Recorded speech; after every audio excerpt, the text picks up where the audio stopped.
Welcome. I'm Assistant Professor of Practice Zoe Mantarakis, and I teach yoga for undergrads in the kinesiology department on campus. I also teach yoga through the Fit Institute, and I'm here today to really share with you how I believe my yoga practice also blends with the lifestyle of living sober or living in recovery. In particular, I'm going to be talking about the first 3 steps of the 12 steps today. So I wanted to kind of link a part of our yoga practice with each of the 3 steps, those first steps that we take in a 12-step recovery program. So the first step is admitting that we're powerless and that our lives have become unmanageable. And every time I even just say that first step, I need to take a deep breath. Admitting really is an act of courage, isn't it?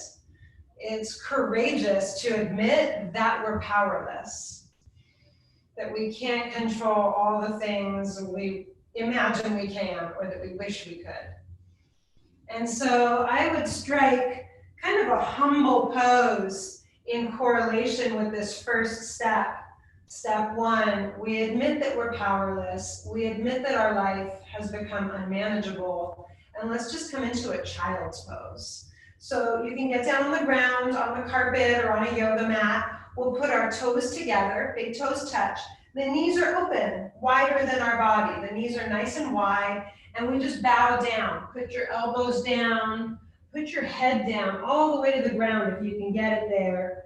If you can't get all the way to the ground, if you're feeling a little bit tight or stiff today, you could lay a pillow here. And you could get your head or your chest onto a pillow. That would work as well. So this is child's pose.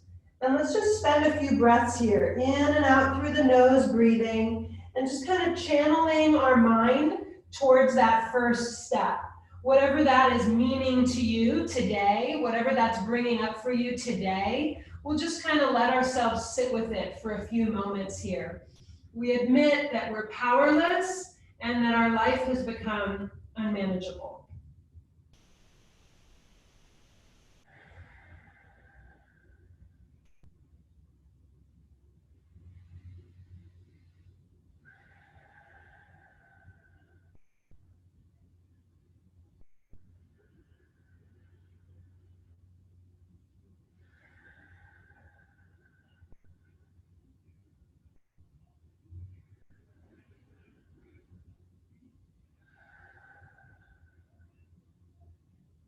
Come up to all fours. I mean, gosh, there's been times when I've shed tears in my child's pose, right? On a particularly hard day or when I'm really struggling with that first step, sometimes I'll be crying just right there. Lift up to downward dog. Tuck your toes under, lift your hips up, stretch your legs to the back of the room, stretch into your arms, nice and strong and long. This is downward dog. Take some breaths here. Typically in yoga, we're trying to breathe in and out through the nose.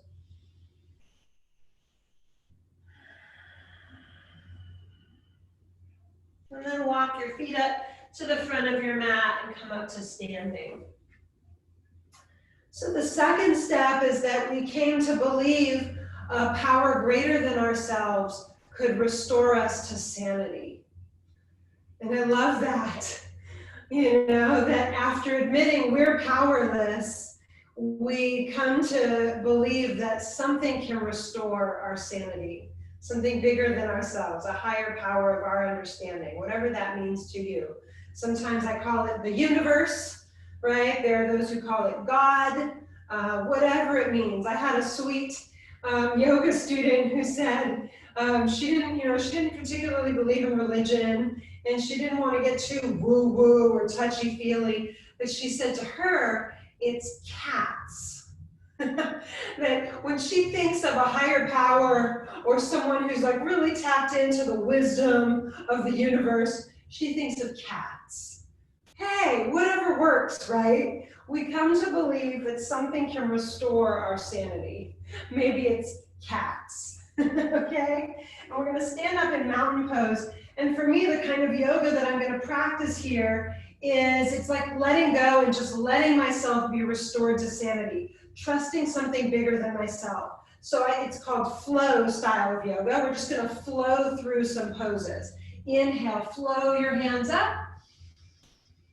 Exhale, bow all the way down, flowing until your fingertips touch the floor. Even if you need to bend your knees a little, that's okay. Lift halfway up, flowing your chest into an open position. And then touch the floor and step your right foot back to a lunge. Stay in the lunge for a moment. Then go to plank pose, like the top of a push-up, and lower yourself all the way down to the floor and lay down. Roll up to cobra, flowing into a little arch, a little back bend. And push back to that downward facing dog that we did earlier. Raise your right leg up in the air. Step it up to a lunge. If it doesn't get there, you can help it with your hand. Help that foot get up to a lunge, all the way back up to the front of the mat. Step up, bow over, flow right back up with your breath. Inhale. And bring your hands to your heart. Back up. Let's keep flowing. And all the way down. Halfway up, hands on the shins, look forward. Then crouch down so you touch the floor and step your left foot back. Should be your second leg in your lunge. Pause here. Then go to plank pose, top of your push-up. Come all the way down and roll up to a cobra pose, to a little back bend here. And your downward facing dog. The idea is that we stop thinking so much and we start letting ourselves go with the flow. Swing your left leg up, swing it forward. Step up with the other foot and bow down. Roll up all the way. Hands to the heart. See if you kind of get a rhythmic motion with it. Up and down. Halfway up. Step your right foot to a lunge. Plank pose. Come on down. Cobra back bend. Downward dog. Swing the right leg up and forward. Step up and bow over. Rise all the way up. Stop at your heart and begin again. All the way down. Halfway up. Touch the floor before you step your left foot back to a lunge. Plank. Down to the belly. Cobra back bend. Downward dog. Swing the left leg up and swing it through. Step up, bowing into your forward bend. Rising up. Back to the heart. And then the third step is we make a choice, a decision to turn our will and our lives over to the loving care of God, or the loving care of cats, or the loving care of our higher power, however we understand that. We make a conscious choice to turn our will and our lives over to the loving guidance that we believe in. Okay, rise up and bow down. Just touch the floor, step your feet back to a downward dog. And we're gonna change it up here. We're gonna do pigeon. Swing your right leg up. And now tuck your knee through. Bring your knee onto the ground. Bring your shin down. This is pigeon pose. You kick your shin across the mat. Crouch down as low as you can through the hips, really trying to sit into a hip stretch here. and then bowing maybe onto your elbows or bring your head all the way to the floor. So that third step, that I'm making a conscious choice to turn my will and my life over to one who can help, over to one who loves me.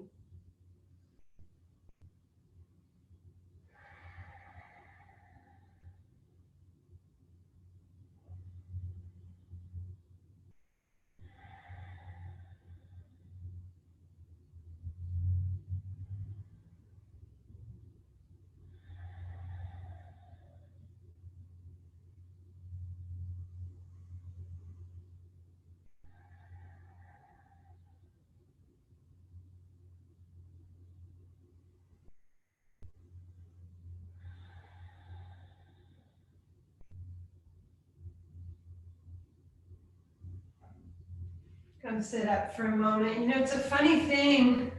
It looks like we're just laying down in a yoga pose, right? And I'm being pretty quiet. I'm just having us rest there for a while. But the deepest work is happening in that silence.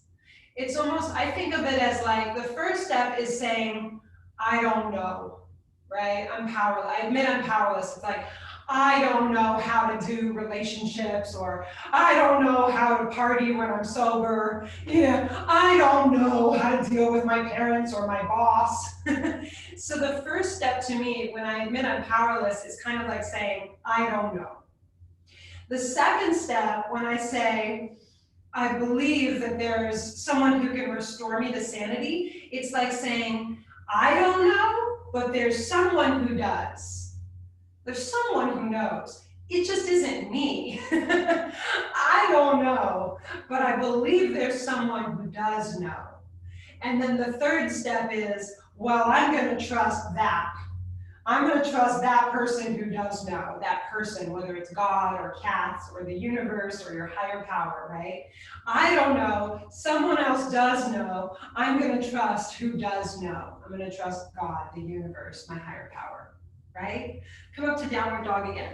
And all of that is happening inside of our silent stillness. Lift your left leg up, tuck it into pigeon pose. I'm going to stop talking and we're going to bow over and be quiet in pigeon, but that's what I want you to be thinking about is your 1, 2, and 3 steps of your recovery program and what it means to you and how it feels to trust and to turn our lives over into someone that loves us and that knows and that will restore us to sanity, how that feels, okay?